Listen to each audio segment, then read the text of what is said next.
ang tao na inalagaan mo, kahit gabi na, tuloy pa rin ang serbisyo niya. Kasi ako, may emosyon ako pagdating sa nanay na sinasabi, mawala ang nanay. Kasi ako, bata pa ako, nawala na yung nanay namin.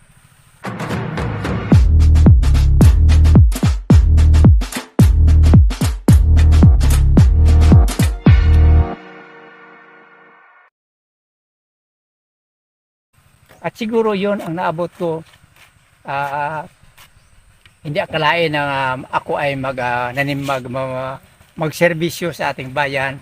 Kasi ang ginagawa ko nung una, nang ako nag-tricycle pa lang, marami na natulungan ko sa tricycle ko. Dito ako sa Lumboy, pag mayroong mga aksidente, halimbawa, yung mga nalaglag sa niyog, nabali yung siki, mayroong pinsalapo, appendicitis, mayroong panganak, ako yung nagadala sa hospital doon sa Mambusaw District Hospital. Kasi noong unang panahon, mga ano yun misis na mga 1980s. 1970s. Oh. 1970. Mga 80s. 80s. Kasi nagsimula ko ng tricycle 1970. Mga 76. 1976. So mga 1980s, from 76 to 80s, wala pang mga jeep nung una dito sa lugar namin. Kung mayroon man, bihira lang mga dalawa o isa. Wala bigyan. Wala pang bigyan. So ako yung pinupuntahan dito para ihatid ko yung mga tao na humihingi ng tulong na dalhin sa hospital. So ako, walang problema sa akin. Kahit walang bayad, inahatid ko. Basta ang pinaportante sa sarili ko, makatulong ako sa kapwa ko tao. Yun ang nasa feeling ko. Maganda na ako. Maganda na ang feeling ko. Ang kalooban ko maganda pag ako'y makatulong sa mga tao. Ang magandang ginagawa sa mga tao. So, yun. Dumating ang panahon na pala sa tuloy-tuloy ko ayun ang ginagawa ko. At sa bandang huli nakabili ako ng isang jeep. Yun. Nagsimula na ang pag-negosyo ko. Negosyo na ako ng palay. Ganyan. So ako yung nag-drive ng aking jeep. Siyempre, simula ka pa lang eh. So sabi ko, ano ba ang dapat kong gawin? Ito totoo to yung nagawin to. Ano ba ang dapat kong gawin? Para yung mga tao malapit sa akin. Pag may produkto sila, dapat mabigyan ako kahit ilang sako lang sa iba't ibang mga barangay. Ang ginagawa ko, tumutulong ko sa mga tao. Halimbawa, mayroong patay. Kahit hindi ko pamilya. Kung may mga patay, kilala ko, may libing, yun, kaservice ako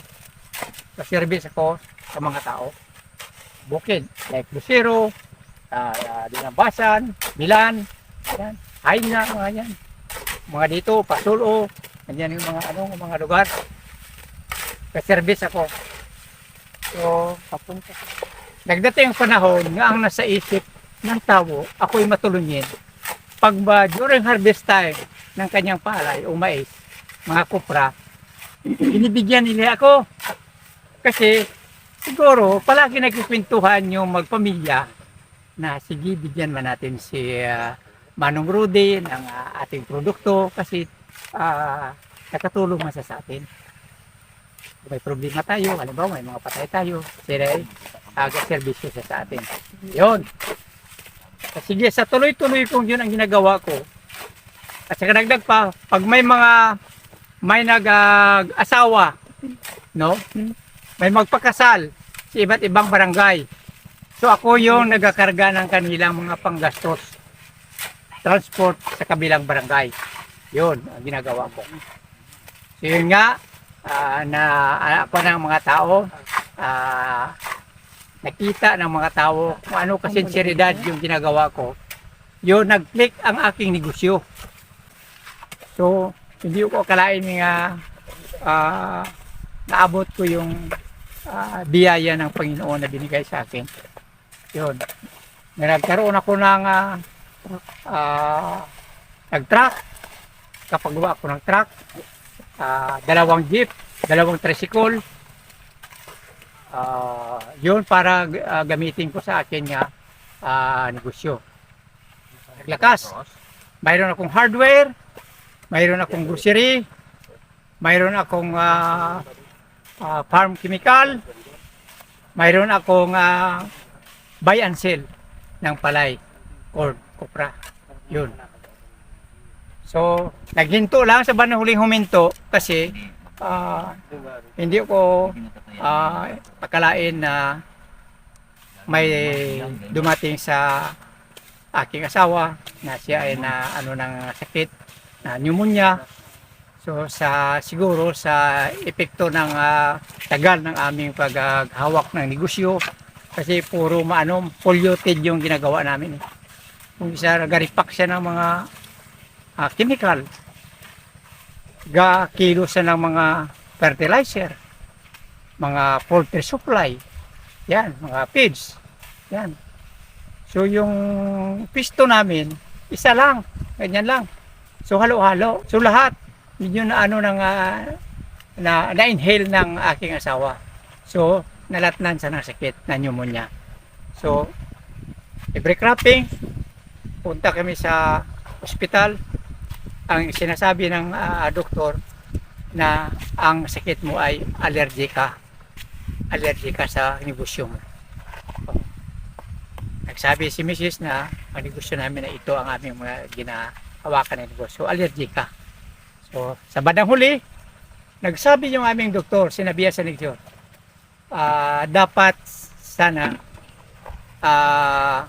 hintuan na ninyo ang inyong negosyo. Mamili ka. Sinabihan sa ng doktor, mamili ka. Magtagal ka sa dito sa mundo or bayaan mo ang negosyo mo. So nag-isip yung pamilya ko. Kasi ang negosyo namin malakas eh. Malakas yung negosyo namin ng aking asawa. Dedicated yung asawa ko sa pagserbisyo sa akin. So, pagdating ng palay, pag wala kaming tao, nagkoleksyon ako ng palay, dala kong tao. Siya daw nagagawak ng garibag na sa sako ng palay. Siya ang nagkakilo. Yun katanda ang misis ko. Wala akong duda sa kanya sa pagtulong sa akin. So yun nga, sinabi ko kanina na tinanong sa ng doktor, mamili ka, bayaan mo yung negosyo mo or madali kang mawala dito sa mundo. So yun nga, sabi ko kanina, kami ay nag-usap-usap ng aking pamilya, ng mga anak ko. Sabi ko, saan ang ating i-priority? Ang life ng ang nanay niyo or ang ating negosyo? Sabi ng mga anak ko, siyempre ang life ng nanay namin. Para matagal pang makapiling namin si nanay, maka-enjoy pa kami sa piling ni nanay. Yun. Kasi ako, may emotion ako pagdating sa nanay na sinasabi, mawala ang nanay. Kasi ako, bata pa ako, nawala na yung nanay namin. Kinuha na siya ni Lord.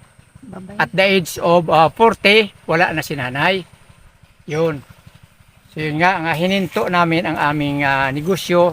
Kahit malakas, maganda yung takbo ng aming negosyo, hininto ko.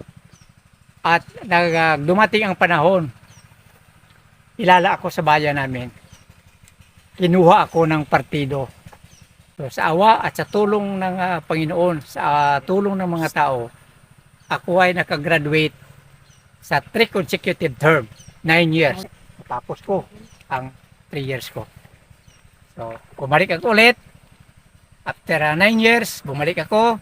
Panalo pa rin. At ngayon, wala na akong problema. Dito naman ako bumalik sa aking bukid. Kasi, guys, nagustuhan ninyo ang aking vlog. Subaybayan ninyo araw-araw. Palagi akong nagbablog dito sa aking farm. Sana tuloy-tuloy magustuhan ninyo, i-likes ninyo, mag-i-share ninyo kung ano yung mga dapat kong i-improve ay mas gusto ko yung may comment kayo ang isinyo sa akin para iayos ko ang dapat kong gawin. Thank you guys for listening and watching my YouTube channel, The Seniors Agri Farm. Bye-bye! Thank you so much.